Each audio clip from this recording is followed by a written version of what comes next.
The Lord be with you. A reading from the Holy Gospel according to Mark. Jesus said to his disciples, "In those days, after the tribulation, the sun will be darkened, the moon will not give its light, the stars will be falling from the sky, and the powers in the heavens will be shaken.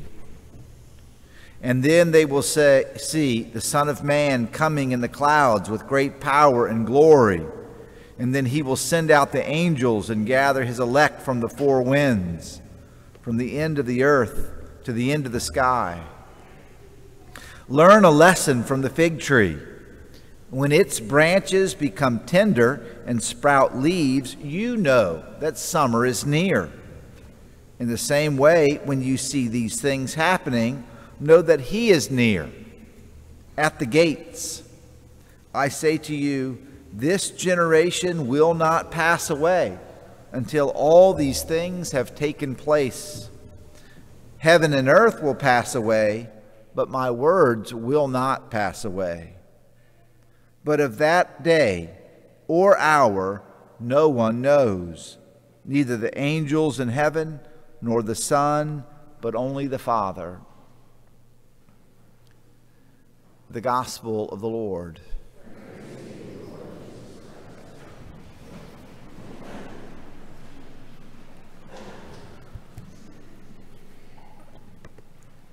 So a few years ago, I got another bumper sticker homily for you tonight or today. A few years ago, I saw a bumper sticker. What did the bumper sticker say? The bumper sticker said, "Think globally and act locally." I don't know if you've ever seen that bumper sticker, but I thought it was really profound. You can think about the problems of the world, but do something in your own house, in your own community, in your own parish. And so the gospel today is kind of like, think about the end of the world, but really be aware of your own life, your own reality, the shortness of your own life, maybe the great or the significance of how temporary the world is. You know, there's two events that Jesus is speaking about, and they're very difficult to untangle. He's talking about the destruction of Jerusalem, which is going to happen in the lifetime of the people that are listening to him. He's talking about that, and that came to pass, and Jerusalem was destroyed, and the archaeological records, show that clearly. In the year 70, a generation, 2 generations from the time Jesus was born, it is destroyed. And then he's alluding to the end of the world, something that nobody knows when it's going to happen. So in time and kind of in eternity, think globally, think locally, think about the end of the world, but then think about the shortness of your own life. Don't we know that nations come and nations go? The rise of nations and the fall of nations. Think about the Incas and the Mayans, the Ottoman Empire, the fall of Rome. We like to think that the United States is this stable, almost, it'll always be here, right? Not necessarily. Nations come and nations go. Even our own life, right? We're born, we mature, we rejoice in the gift of life, we suffer, we return to the dust from which we were created. That's the reality. Now, even the dust, however, has a limited lifespan. Now that's what Jesus is talking about, these two things. Jerusalem is going to be destroyed, and then everything is going to pass into history. He starts with this prophetic style, speaking in this apocalyptic language. The sun will be darkened, the moon will not give its light, the stars will fall. And this is exactly the language of the Old Testament prophets. And when the Old Testament prophets spoke in this way, they weren't necessarily speaking about the end of the world. They were speaking about the end of a season in the life of the nation of Israel, or the destruction of a particular city or town. And so Jesus takes up that very same way of speaking. And then he talks to us about very concrete and practical things. Like, aren't we aware of the fact that this pecan tree right here in front of the rectory, in the springtime, what's going to happen? It's going to give leaves, isn't it? And we all know that it's springtime. You know, this is happening and that's happening. The leaves are blooming on the trees. And then sure enough, a few months later, it's going to have pecans on it. And then they're going to fall off and all the leaves are going to fall off. And it's the same thing over, right? And it happens over and over again. And we should just be aware of that reality, that life is short. Life is short. And not only does Jesus want us to think about our own lives being short, he wants us to remember that even everything that we can see, the heavens and the earth, has a limited lifespan. So what are we to do? Why is he telling us that? And I think the first reason I would say is just so that we know it. It's obvious, isn't it? Nobody thinks that this is going to last. Nobody thinks this is all eternal, do you? But sometimes you have to be told this is not eternal. Even the dust of the ground to which you will return at the end of your life, even that's not eternal. It's all going to pass away. And so the first thing that our Lord is trying to teach us in this is to turn our attention to the end, to the shortness of life, to the shortness of created things. And that's very simple, just to be reminded, And so what's the second thing that I think our Lord wants us to do? He says, how many times do the angels or Jesus himself or one of the prophets say, do not be afraid, right? Yes, indeed, life is short. The life of the earth, frankly, is short on the eternal scale. Do not be afraid. We need to face life with courage. We need to face life, the ups and downs of nations and states and worlds and civilizations. We need to face them with courage.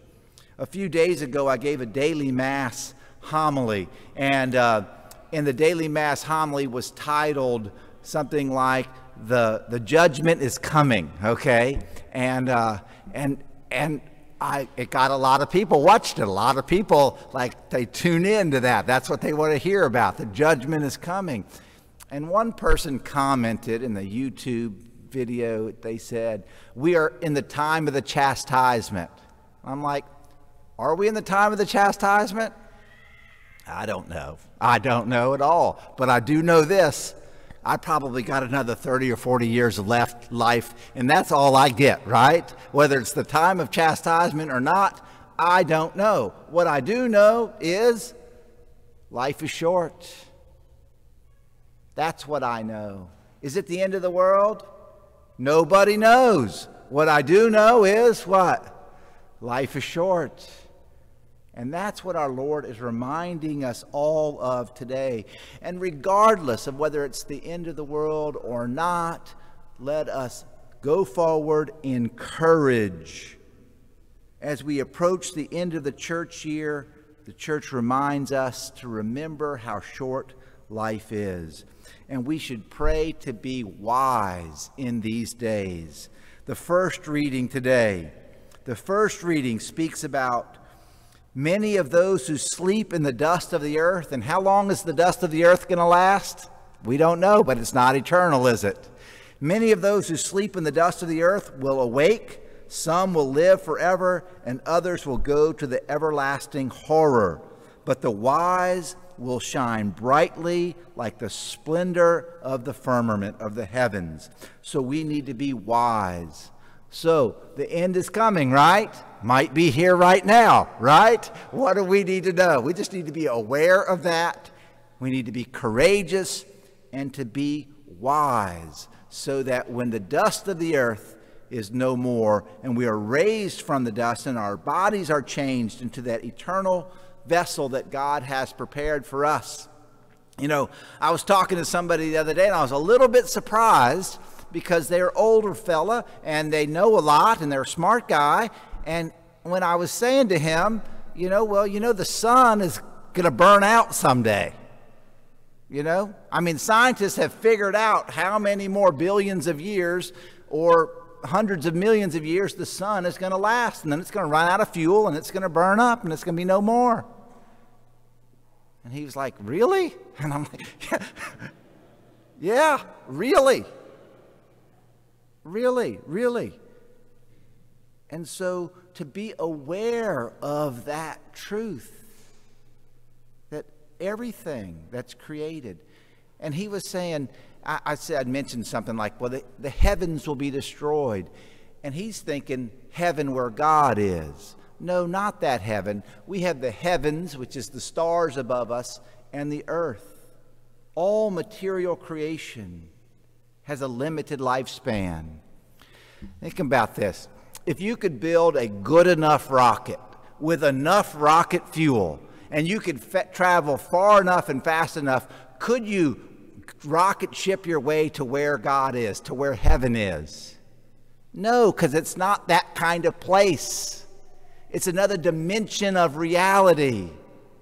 And all of this is going to pass away. And that we need to know that. And so the church reminds us. And then that whether it's the end of the world or whether it's just the shortness of our life, to strive to be wise. Anybody here ever prayed this prayer? God, grant me the serenity to accept the things I cannot change, and the courage to change the things that I can, and the wisdom to know the difference. There are things in life that we can change, and there are things in life that we can't. We don't know when the end of the world is going to be, but we can change our life, right? We can conform ourselves to Christ, right? So we got to think globally. Think about the end of the world. Don't get caught up too much in it. I promise you, you're not going to figure out when it is. It's not going to happen. Think globally, but act in our world, being prepared for the coming of Christ in our lifetime. So to be wise, to be ready, to be courageous, and to know the shortness of our life, and frankly, the shortness of the life of the dust of the earth. Jesus is telling us today to be ready for the end.